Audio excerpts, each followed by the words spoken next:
ये हमारा फर्ज है, हमारी जिम्मेदारी, अखलाक और कानून तरीके से भी हम लोगों को रिपोर्ट करना है। लोगों ने हमें इस उम्मीद पर चुना है कि हम उनके दुख दर्द को हल करने की कोशिश करें। मैं जिला बराबर मैं 2-3 दिन 4 दिन से फिर आज फिर आपके दरमियान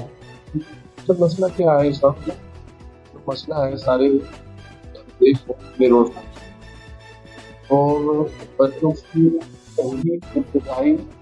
बेसिक और मिडिल क्लास एजुकेशन का सबको सही गाइडेंस देने का और सबसे बड़ा मसला इस वक्त हमारे काबू में जो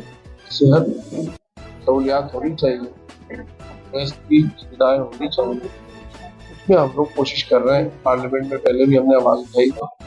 और रामपुर में एक एम्स की हमने डिमांड की और वो हमारी डिमांड हमने प्राइम मिनिस्टर साहब को भी लिखा था और इंशाल्लाह इसमें हम बराबर कोशिश करते रहे जब तक रामपुर में एक सरकारी या एम्स की टक्कर का एम्स हो या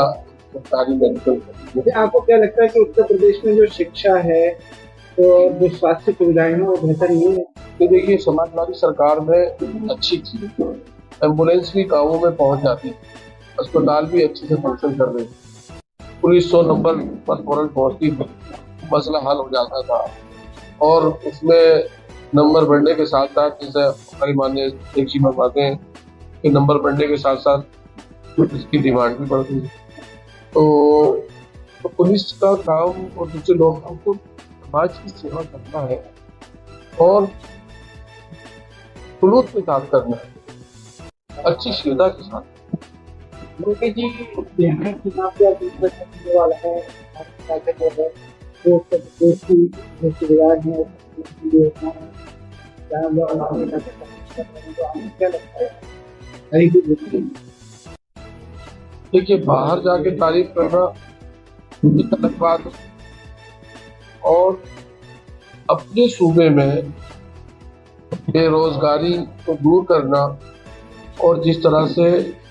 पीछे जो स्कूल बंद किए गए,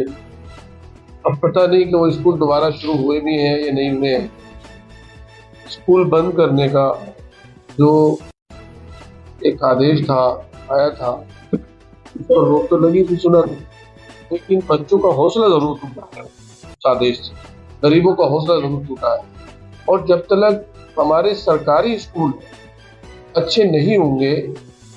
जब तक गरीबों को तालीम मुफ्त और आसान नहीं मिल पाएगी। और तालीम ही वो वाहिद जरिया है, अकेला जरिया है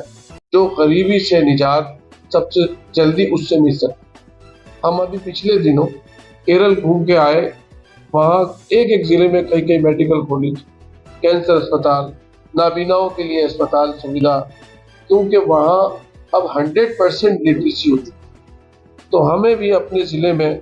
हम ये चाहेंगे, कोशिश कर रहे हैं और आवाज़ भी उठा रहे हैं, लोगों को बेदारी भी लाने की, लोगों की सोच बदलने की भी कोशिश कर रहे हैं कि लोग पॉजिटिव रह करके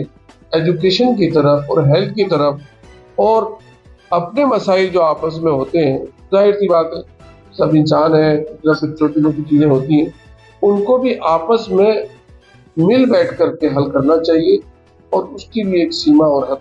रखनी चाहिए। हम और हमारे ज़िले में एक अरसे से ये ऐसा माहौल है कि लोग सीमाओं को आगे बढ़ जाते हैं आपस में और बात फिर जो है वो कुछ बहुत इसमें चली जाती है, तो बच्चों की तालीम उससे मुतासिर होती है। मैं कई गाँवों में ऐसा जानता हूँ कि जहाँ बात शुरू हुई और दादा परदादा से झगड़ा हुआ और वो नस्लन बादा नस्ली चलता रहा, हर जगह होता है, लेकिन ऐसा नहीं होना चाहिए। ये समाज में